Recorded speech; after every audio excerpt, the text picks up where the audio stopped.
The Abolition of Man by C.S. Lewis. The master said, "He who sets to work on a different strand destroys the whole fabric." From the Analects of Confucius, Book 2, verse 16. Chapter 1. Men without chests. So he sent the word to slay, and slew the little childer. A traditional carol. I doubt whether we are sufficiently attentive to the importance of elementary textbooks. That is why I have chosen as a starting point for these lectures a little book on English intended for boys and girls in the upper forms of schools.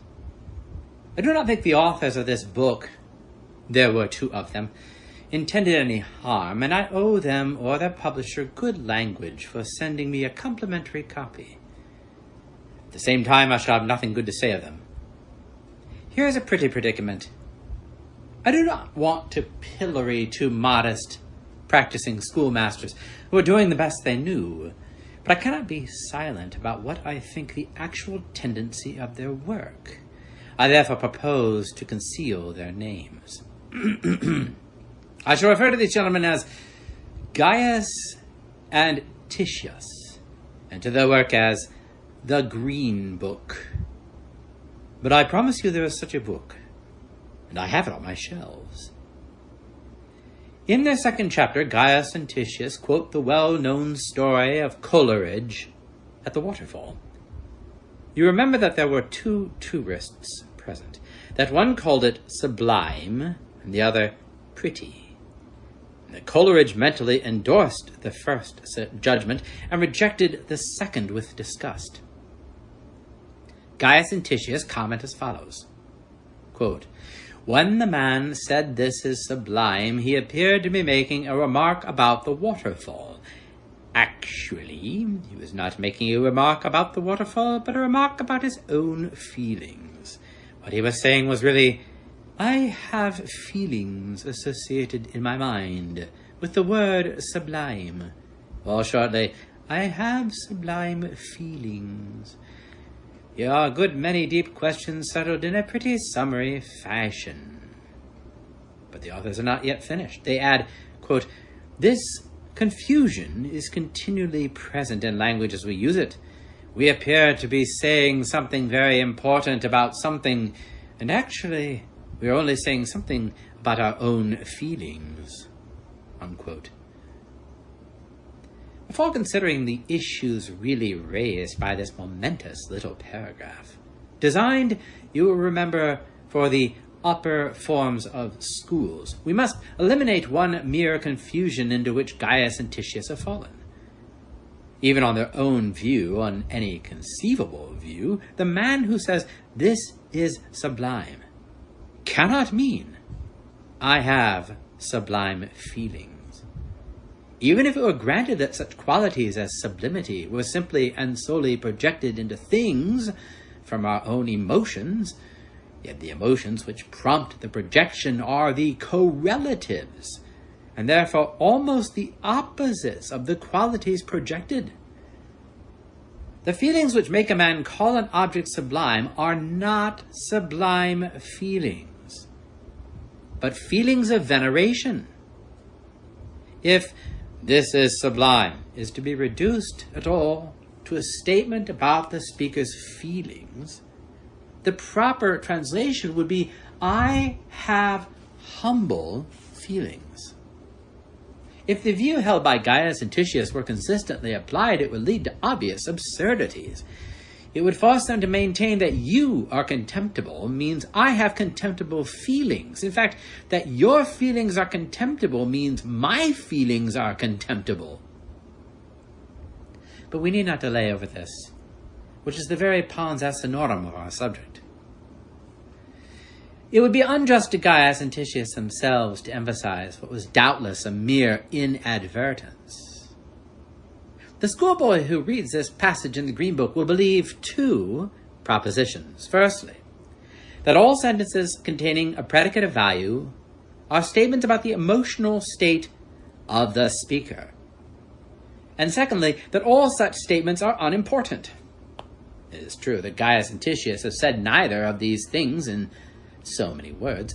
They have treated only one particular predicate of value, sublime, as a word prescriptive of the speaker's emotions.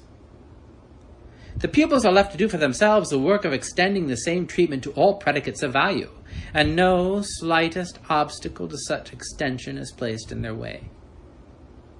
The authors may or may not desire the extension. They may never have given the question 5 minutes serious thought in their lives. I'm not concerned with what they desired, but with the effect their book will certainly have on the schoolboy's mind. In the same way, they have not said that judgments of value are unimportant. Their words are that we appear to be saying something very important, when in reality we are only saying something about our own feelings.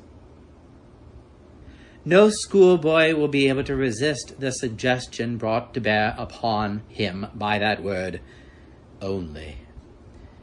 I do not mean, of course, that he will make any conscious inference from what he reads to a general philosophical theory that all values are subjective and trivial.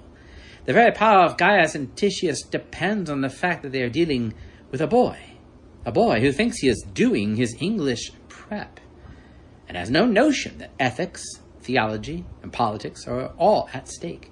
It is not a theory they put into his mind, but an assumption, which 10 years hence, its origin forgotten and its presence unconscious, will condition him to take one side in a controversy which he has never recognized as a controversy at all. The authors themselves, I suspect, hardly know what they are doing to the boy, but he cannot know what is being done to him. Before considering the philosophical credentials of the position which Gaius and Titius have adopted about value, I should like to show its practical results on the educational procedure. In the 4th chapter, they quote a silly advertisement of a pleasure cruise and proceed to inoculate their pupils against the sort of writing it exhibits. The advertisement tells us that those who buy tickets for this cruise will go across the western ocean where Drake of Devon sailed, adventuring after the treasures of the Indies, and bringing home themselves also a treasure of golden hours and glowing colors. It is a bad bit of writing, of course, a venal and pathetic exploitation of those emotions of awe and pleasure which men feel in visiting places that have striking associations with history or legend. If Gaius and Titius were to stick to their last, and teach their readers, as they promised to do, the art of English composition, it was their business to put this advertisement side by side with passages from great writers, in which the very emotion is well expressed, and then show where the difference lies. They might have used Johnson's famous passage from Western Islands, which concludes, "That man is little to be envied whose patriotism would not gain force upon the plain of Marathon, or whose piety would not grow warmer among the ruins of Iona." They might have taken that place in the prelude where Wordsworth describes how the antiquity of London first descended on his mind with weight and power, power growing under weight. A lesson which had laid such literature beside the advertisement and really discriminated the good from the bad would have been a lesson worth teaching. There would have been some blood and sap in it, the trees of knowledge and of life growing together. It would also have had the merit of being a lesson in literature, a subject of which Gaius and Titius, despite their professed purpose, are uncommonly shy. What they actually do is to point out that the luxurious motor vessel won't really sail where Drake did, that the tourists will not have any adventures, that the treasures they bring home will be of a purely metaphorical nature, and that a trip to Margate might provide all the pleasure and rest they required. All this is very true. Talents inferior to those of Gaius and Titius would have sufficed to discover it. What they have not noticed or not cared about is that a very similar treatment could be applied to much good literature which treats the same emotion. What, after all, can the history of early British Christianity and pure reason add to the motives for piety as they exist in the 18th century? Why should Mr. Wordsworth's inn be more comfortable, or the air of London more healthy, because London has existed for a long time? Or, if there is indeed any obstacle which will prevent a critic from debunking Johnson, and Wordsworth, and Lamb, and Virgil, and Thomas Browne, and Mr. Delamere, as the Green Book debunks the advertisement, Gaius and Titius have given their schoolboy readers no faintest help to its discovery. From this passage, the schoolboy will learn about literature precisely nothing. What he will learn quickly enough, and perhaps indelibly, is a belief that all emotions aroused by local association are in themselves contrary to reason and contemptible. He will have no notion that there are two ways of being immune to such an advertisement, that it falls equally flat on those who are above it and those who are below it, on the man of real sensibility and on the mere trousered ape, who has never been able to conceive the Atlantic as anything more than so many million tons of cold salt water. There are two men to whom we offer in vain a false leading article on patriotism and honor. One is the coward, the other is the honorable and patriotic man. None of this is brought before the schoolboy's mind.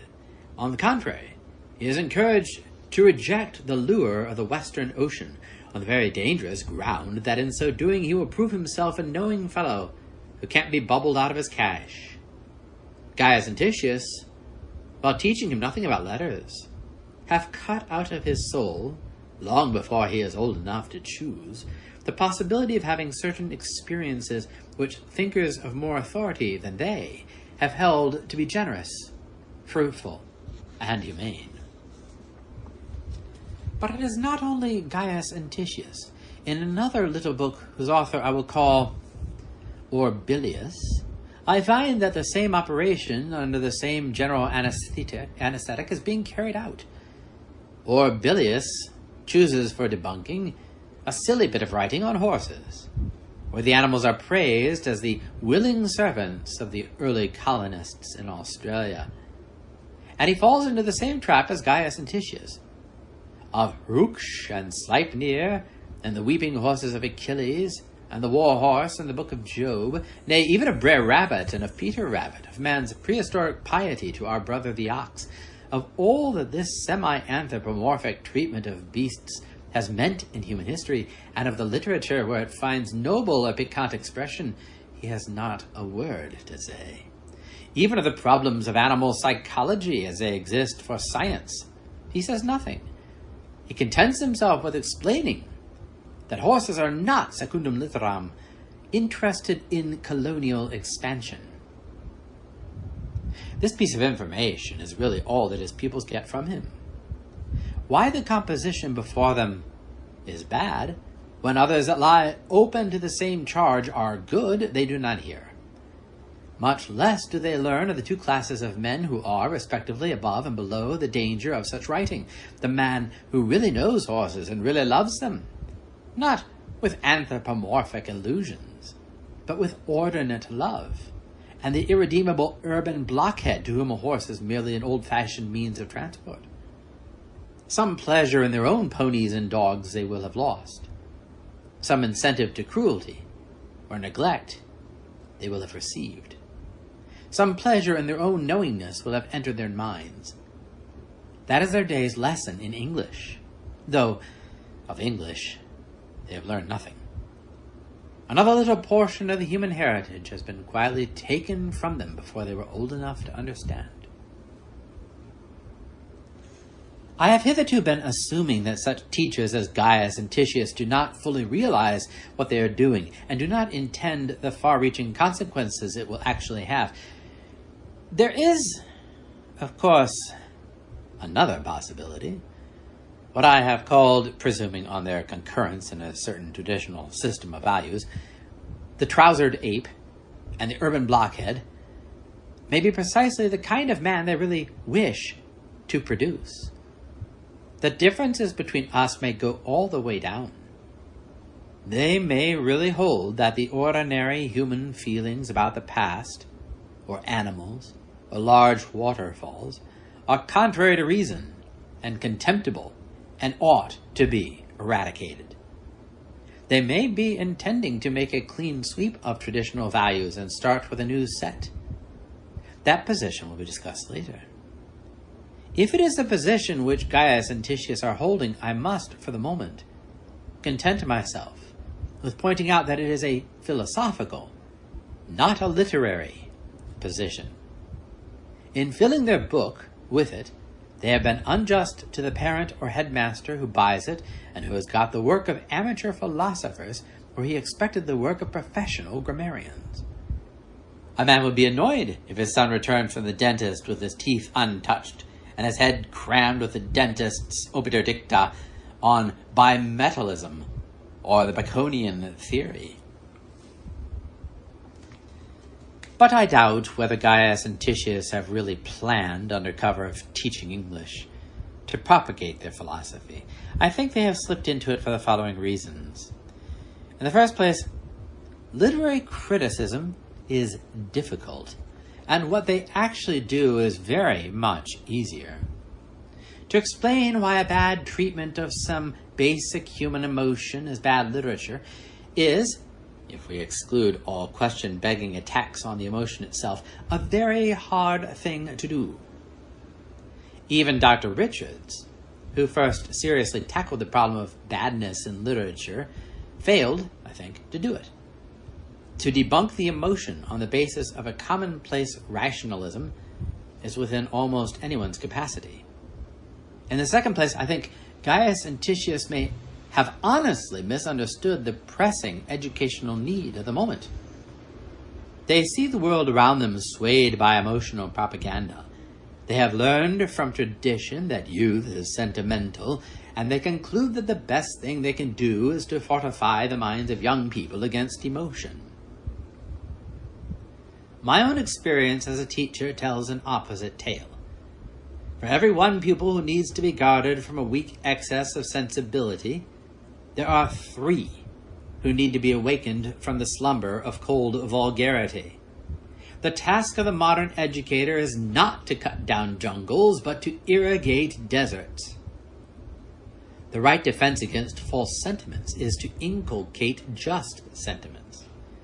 By starving the sensibility of our pupils, we only make them easier prey to the propagandist when he comes. For a famished nature will be avenged, and a hard heart has no infallible protection against a soft head. But there is a third and a profounder reason for the procedure which Gaius and Titius adopt. They may be perfectly ready to admit that a good education should build some sentiments while destroying others. They may endeavor to do so, but it is impossible that they should succeed. Do what they will, it is the debunking side of their work, and this side alone, which will really tell. In order to grasp this necessity clearly, I must digress for a moment to show that what may be called the educational predicament of Gaius and Titius is different from that of all their predecessors.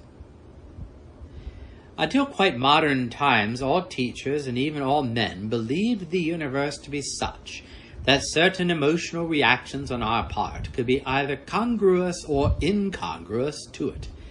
Believed, in fact, that objects did not merely receive, but could merit our approval or disapproval, our reverence or our contempt. The reason why Coleridge agreed with the tourist who called the cataract sublime and disagreed with the one who called it pretty was, of course, that he believed inanimate nature to be such that certain responses could be more just or ordinate or appropriate to it than others.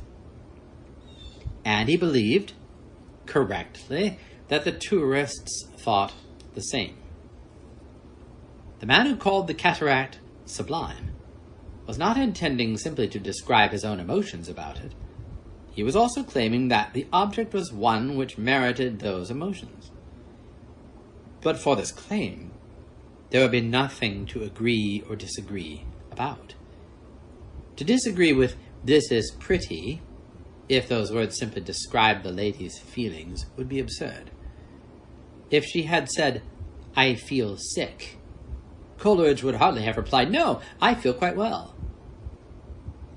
When Shelley, having compared the human sensibility to an Aeolian lyre, goes on to add that it differs from a lyre in having a power of internal adjustment, whereby it can accommodate its chords to the motions of that which strikes them, he is assuming that same belief.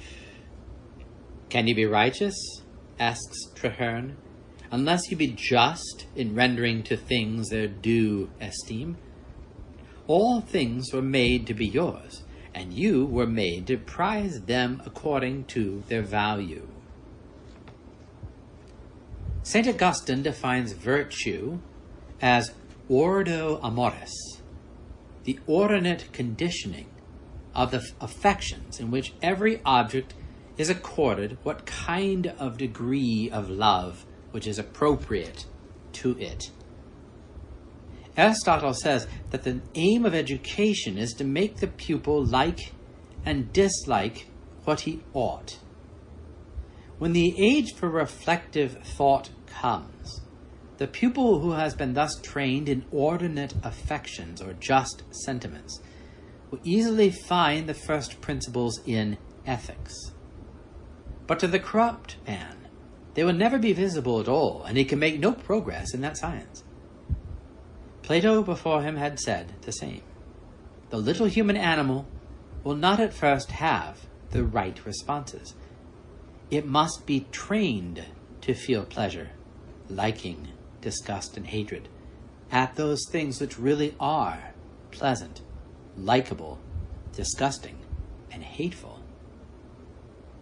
In the Republic, the well-nurtured youth is one who would see most clearly whatever was amiss in ill-made works of man or ill-grown works of nature, and with a just distaste would blame and hate the ugly even from his earliest years, and would give delighted praise to beauty, receiving it into his soul and being nourished by it, so that he becomes a man of gentle heart.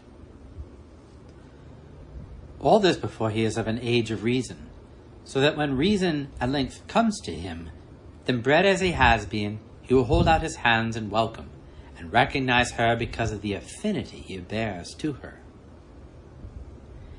In early Hinduism, that conduct in men which can be called good consists in conformity to, or almost participation in, the Vrata, that great ritual or pattern of nature and supernature which is revealed alike in the cosmic order, the moral virtues, and the ceremonial of the temple. Righteousness, correctness, order. The Vrata is constantly identified with satya, or truth, correspondence to reality. As Plato said that the good was beyond existence, and Wordsworth that through virtue the stars were strong, so the Indian masters say that the gods themselves are born of the Vrata and obey it. The Chinese also speak of a great thing, the greatest thing, called the Tao. It is the reality beyond all predicates, the abyss that was before the Creator himself. It is nature. It is the way, the road. It is the way in which the universe goes on, the way in which things everlastingly emerge, stilly and tranquilly, into space and time. It is also the way which every man should tread in imitation of that cosmic and supercosmic progression, conforming all activities to that great exemplar. In ritual, say the Analects, it is harmony with nature that is prized. The ancient Jews likewise praised the law as being true. This conception in all its forms, Platonic, Aristotelian, Stoic, Christian, and Oriental alike, I shall henceforth refer to, for brevity, simply as the Tao. Some of the accounts of it which I have quoted will seem, perhaps, to many of you merely quaint or even magical, but what is common to them all is something we cannot neglect. It is the doctrine of objective value, the belief that certain attitudes are really true, and others really false, to the kind of thing the universe is and the kind of things we are. Those who know the Tao can hold that to call children delightful or old men venerable is not simply to record a psychological fact about our own parental or filial emotions at the moment, but to recognize a quality which demands a certain response from us, whether we make it or not. I myself do not enjoy the society of small children because I speak from within the Tao. I recognize this as a defect in myself. Just as a man may have to recognize that he is tone deaf or color blind, and because our approvals and disapprovals are thus recognitions of objective value or responses to an objective order, therefore emotional states can be in harmony with reason. One may feel liking for what ought to be approved, or out of harmony with reason. One may perceive that liking is due but cannot feel it. No emotion is, in itself, a judgment. In that sense, all emotions and sentiments are illogical. But they can be reasonable or unreasonable as they conform to reason or fail to conform. The heart never takes the place of the head, but it can and should obey it. Over against this stands the world of the Green Book. In it, the very possibility of a sentiment being reasonable or even unreasonable has been excluded from the outset. It can be reasonable or unreasonable only if it conforms or fails to conform to something else. To say that the cataract is sublime means saying that our emotion of humility is appropriate or ordinate to the reality, and thus to speak of something else besides the emotion. Just as to say that a shoe fits is to speak not only of shoes, but of feet. But this reference to something beyond the emotion is what Gaius and Titius exclude from every sentence containing a predicate of value. Such statements for them refer solely to the emotion. Now, the emotion, thus considered by itself, cannot be either in agreement or disagreement with reason. It is irrational, not as a paralogism is irrational, but as a physical event is irrational. It does not rise even to the dignity of error. In this view, the world of facts without one trace of value and the world of feelings without one trace of truth or falsehood, justice or injustice confront one another, and no rapprochement is possible. Hence, the educational problem is wholly different according as you stand within or without the Tao. For those within, the task is to train in the pupil those responses which are in themselves appropriate, whether anyone is making them or not, and in making which the very nature of man consists. Those without, if they are logical, must regard all sentiments as equally non-rational, as mere mists between us and the real objects. As a result, they must either decide to remove all sentiments, as far as possible, from the pupil's mind, or else to encourage some sentiments for reasons that have nothing to do with their intrinsic justice or ordinacy.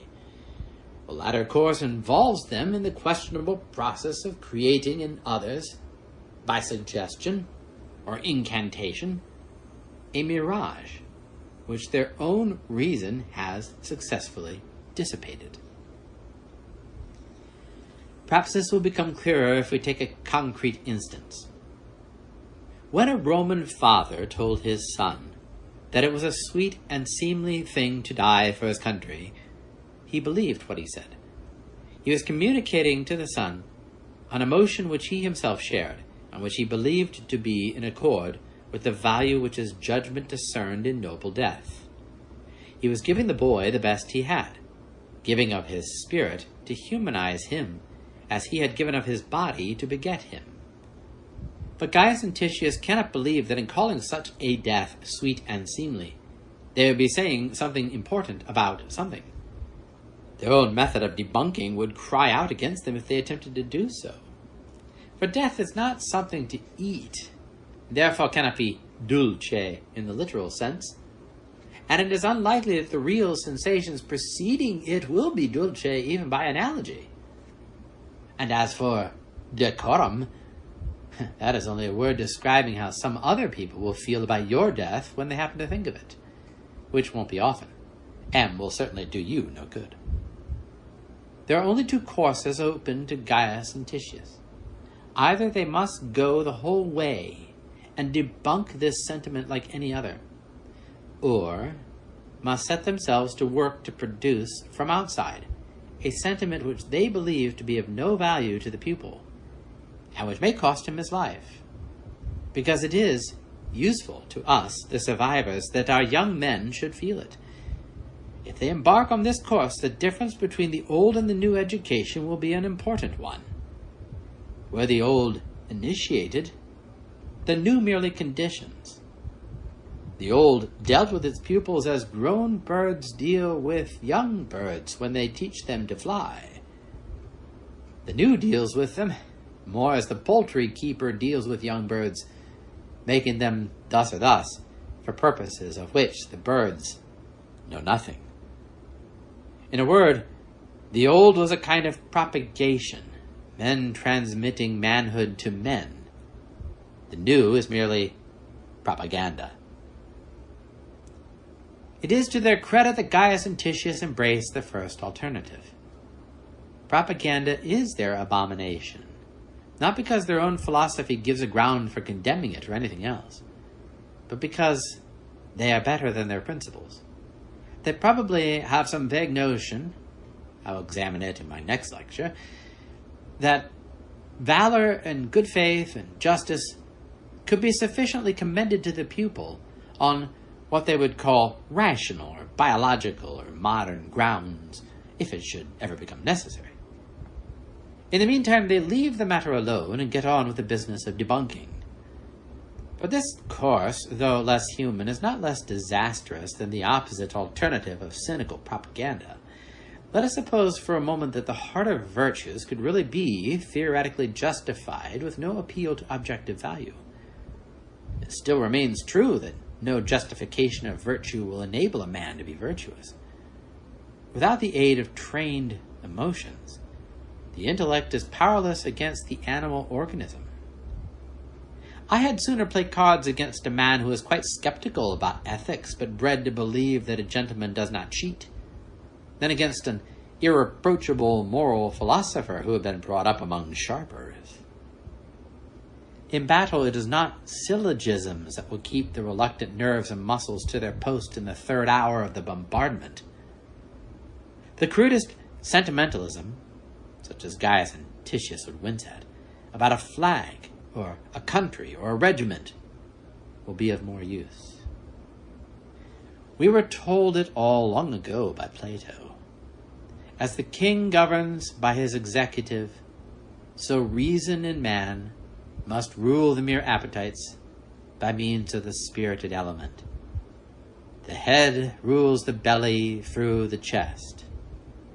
The seat, as Alanus tells us, of magnanimity, of emotions organized by trained habit into stable sentiments. The chest, magnanimity, sentiment, these are the indispensable liaison officers between cerebral man and visceral man. It may even be said that it is by this middle element that man is man. For by his intellect he is mere spirit, and by his appetite mere animal. The operation of the Green Book and its kind is to produce what may be called men without chests. It is an outrage that they should be commonly spoken of as intellectuals. This gives them the chance to say that he who attacks them attacks intelligence. It is not so. They are not distinguished from other men by any unusual skill in finding truth, nor any virginal ardor to pursue her. Indeed, it would be strange if they were. A persevering devotion to truth, a nice sense of intellectual honor, cannot be long maintained without the aid of a sentiment which Gaius and Titius could debunk as easily as any other. It is not excess of thought, but defect of fertile and generous emotion that marks them out. Their heads are no bigger than the ordinary. It is the atrophy of the chest beneath that makes them seem so.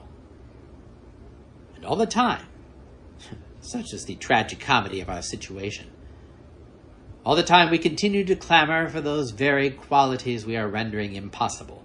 You can hardly open a periodical without coming across the statement that what our civilization needs is more drive, or dynamism, or self-sacrifice, or creativity, and a sort of ghastly simplicity. We remove the organ and demand the function. We make men without chests and expect of them virtue and enterprise. We laugh at honor and are shocked to find traitors in our midst. We castrate and bid the geldings be fruitful.